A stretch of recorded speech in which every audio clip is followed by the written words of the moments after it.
Alright, and we are off. Yeah, I would expect Mike to win this. I just think that he's the better player, frankly. But I will say that I think that Obi is one of Dagen's best characters, Obi Annie. So, and I think we just saw a good interaction there. I imagine Mike took some damage. I think Mike would have had to take damage because Dagen had CD, so I don't believe he took anything. Either it was a trade or Mike took. Oh, Dagen didn't take damage. Interesting. Trade. Okay. So Dagen loses 1 life there. I will be right Surprised back. Ariel didn't pull out of the, Score for now, Quigs.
Can you hear me?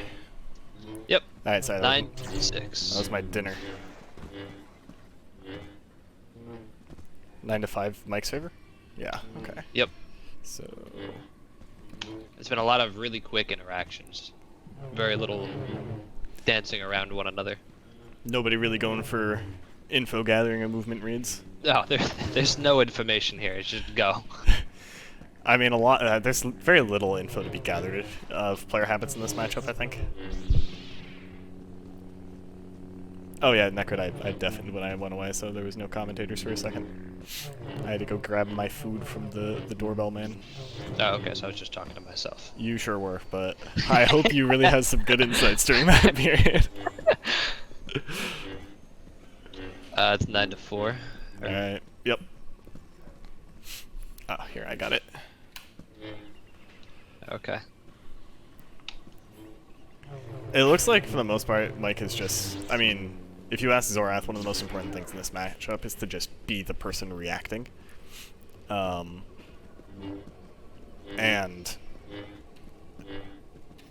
Mike is just being the person reacting. Whether it's to Dagen's roll, his dash roll, or his dash attack itself. He's...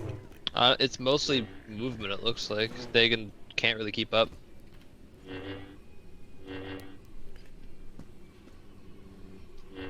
Yeah, I agree. Oh, for sure.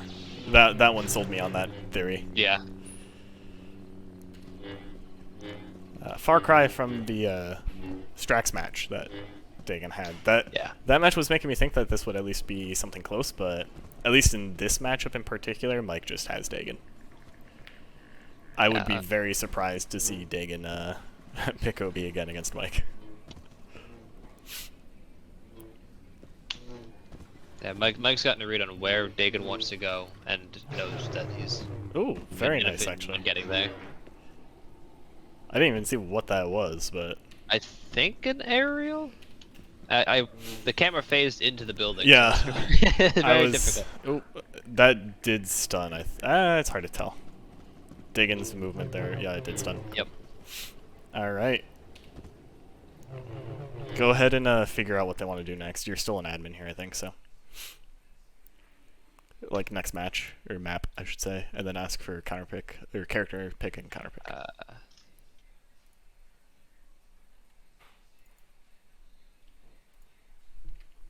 So Mike takes the first one.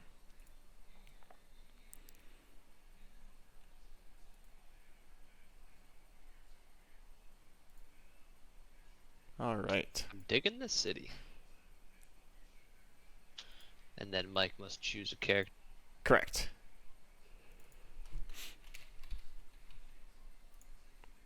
Oh, he already said Obi. They're getting the flow down. Okay, so Daegen wants Ayla. So essentially the same thing, different aerial, slightly different dash interactions. I mean, it's very much not the same thing, but the flow of the matchup tends to be quite similar. I got the map. So it is just Daegen changing who he is to Ayla.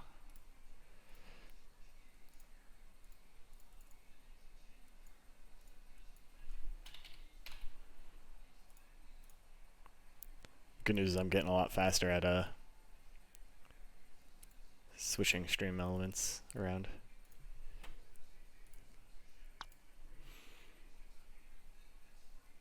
Nothing can stop the Empire. Tell them to begin when they're ready. Alright. Round 2. Fight. I expect this to be very similar.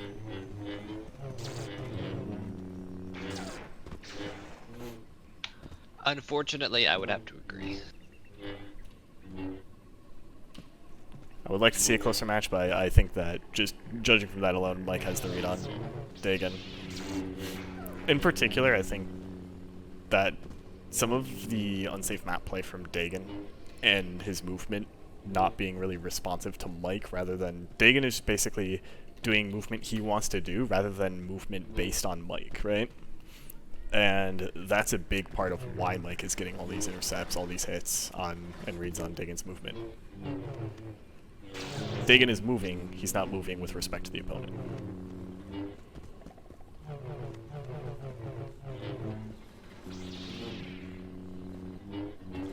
It's almost like Daegen has preset things that he wants to do and he's enacting them without really much consideration. Autopilot.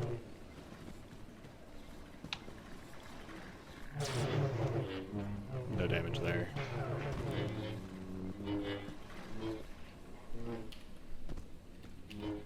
Ten to 7 now for lives remaining. It is really cool to see like a very clean OB play against some imperfections in another CD character. Like this is a very good teaching moment, I think, for analyzing like what Mike is doing right and what Daegen is doing wrong. So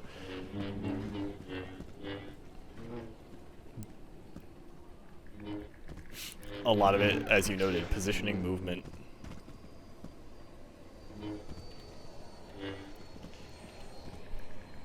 I know you don't play Ayla too much, but in Dagen's shoes, what would you do here? Honestly, I would. Mike hasn't really had to go to Daegen, like period, point blank. Like Dagen's just approaching every single time, regardless of the angle. So I think Daegen needs to slow it down a little bit and kind of like hold back on the aggression and I agree. actually get a read. Yeah, that was a nice ramp. It's less what I would do with Ayla and just what I would do, because I don't think it would really matter for what CD character he had in this situation. That's fair, yeah. You could make the same analysis of his other play, and like I said, like when Zorath is talking about CD characters, it's a lot of, he talks about it in like almost chess terminology, where it's like, you know, sometimes the first person to break the tension is the one who loses, right? That's common in Battlefront in general, but especially in these matchups.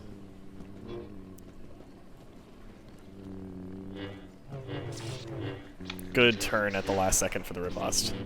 Very good fundamentals on the dash deck itself, like the mechanics.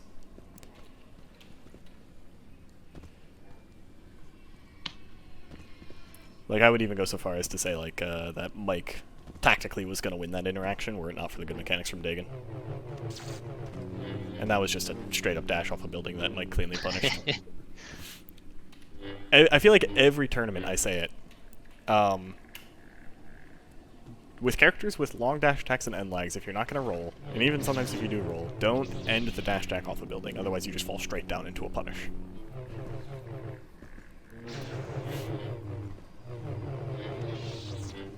Very good positioning on the end of his dash attacks as well. Definitely. -2. This is a trial. There we go.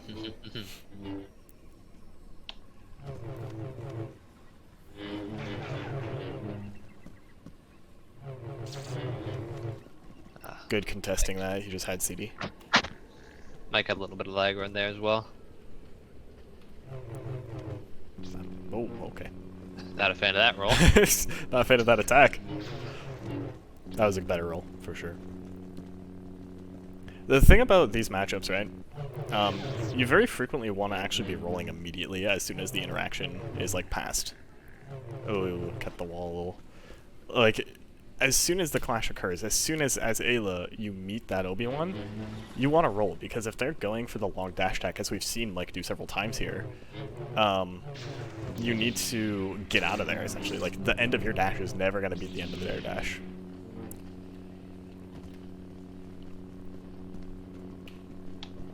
Yeah, the major hope there is that you're just running them over and they're Hey! 0. Call back to what I said earlier. Yep.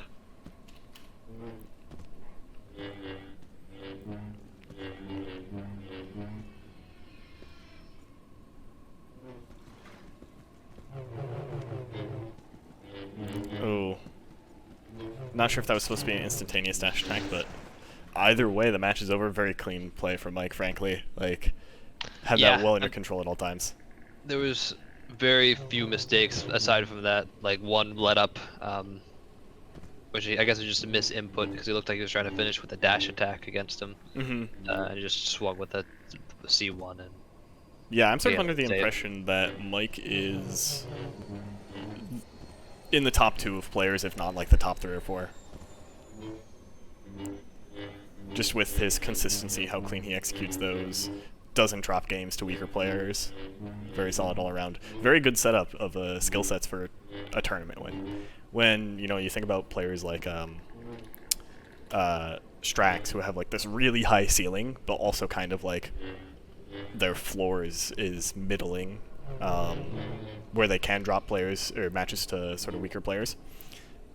It doesn't make as good of a formula for tournaments. For tournaments, you want to be good, but also it's almost more important to be consistent than it is to have like a really high ceiling, just because of the number of matches played.